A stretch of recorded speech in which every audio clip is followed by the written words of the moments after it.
जहां एक तरफ देश के नौजवान अग्निपथ योजना का विरोध कर रहे थे, उसी बीच महाराष्ट्र में कुछ ऐसा हुआ कि पूरे देश की नज़र महाराष्ट्र की पॉलिटिक्स पर लग गई।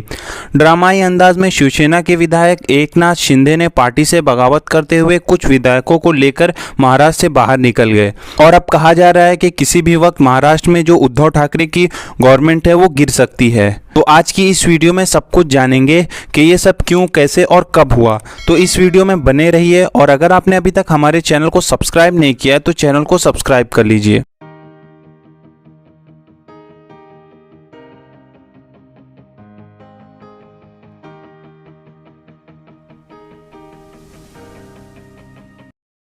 इस वक्त शिवसेना की हुकूमत अपने बदतरीन पॉलिटिकल क्राइसिस का सामना कर रही है।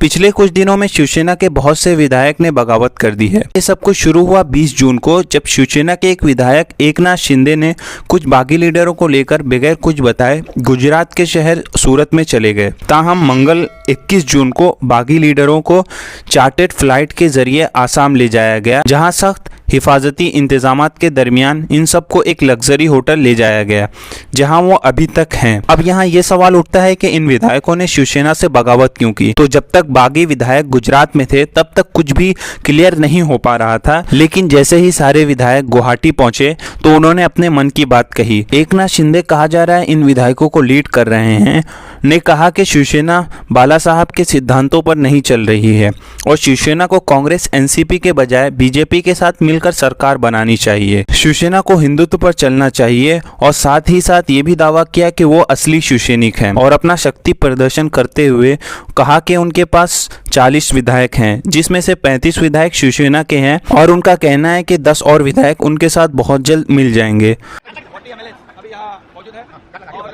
लोग जो है हम बाला साहब ठाकरे जी का जो हिंदुत्व है और उनकी जो भूमिका है उसको हम लोग आगे ले जाना चाहते हैं।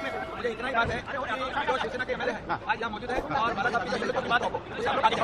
अब यहाँ एक बात अहम है कि एकनाथ शिंदे को शिवसेना के 37 विधायकों की जरूरत है ताकि इन पर एंटी डिफेक्शन लॉ ना लग सके और इनका दावा है कि इनके पास 37 विधायक हो जाएंगे।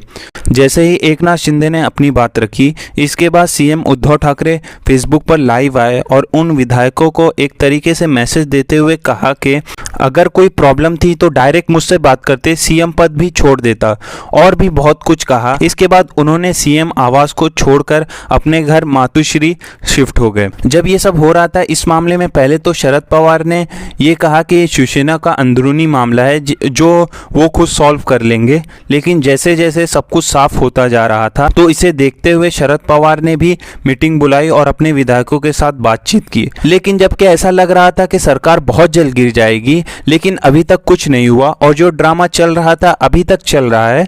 तो इसको देखते हुए अब शिवसेना ने भी अपने तेवर सख्त कर लिए हैं।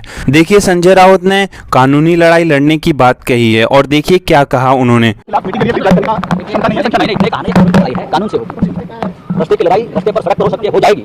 अब तक शिवसैनिक सड़क पर नहीं उतरे, चाहे कितने भी लोगों को आप खरीद लो, दबाव डालो, लेकिन कानून की लड़ाई, कागज की लड़ाई और सड़क की लड़ाई दोनों में हम जीत जाएंगे। अभी क्या स्थिति है? एकनाथ शिंदे का क्या क्लेम कर रहा है कि उनके पास मुझे मालूम है, किसी काम पर बात करूंगा, मैं मेरे पार्टी के ऊपर। सर, आप कह रहे हैं कि आज भी हमारी पार्टी मजबूत है, पार्टी जमीन पर है, हजारों लाखों कार्यकर्ता आज भी हमारे साथ पार्टी के साथ जुड़े हैं। कुछ एमएलए हमसे छोड़कर हमको छोड़कर जाना, यानी पार्टी टूट गया, ऐसा नहीं होता। पार्टी अलग है और विधायकों की बात अलग है।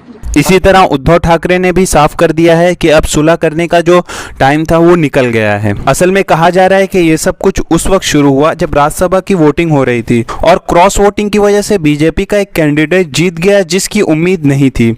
तभी शरद पवार ने उद्धव ठाकरे को कहा था कि शिवसेना पार्टी में सब कुछ ठीक नहीं चल रहा है और अब कुछ दिनों बाद ये सब वाकया पेश आया जब ये सब कुछ ड्रामा चल रहा है और इस ड्रामे के पीछे शुरू से ही जिसका नाम लिया जा रहा है यानी बीजेपी का, इसने अभी तक इस मामले में अपने पत्ते नहीं खोले हैं और इस मामले में इनकी तरफ से कोई रद्देअमल अभी तक नहीं आया है। अब देखना है कि जब एकनाथ शिंदे के पास 37 विधायक हो गए हैं तो अब क्या वो सरकार गिरा देंगे या शरद पवार और उद्धव ठाकरे मिलकर कुछ चमत्कार कर सकते हैं।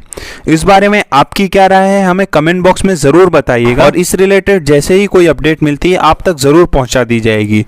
तो अगर आपने अभी तक हमारे चैनल को सब्सक्राइब नहीं किया तो चैनल को सब्सक्राइब कर लीजिए। अब मिलते हैं अगली वीडियो में, तब तक के लिए अपना ख्याल रखिए।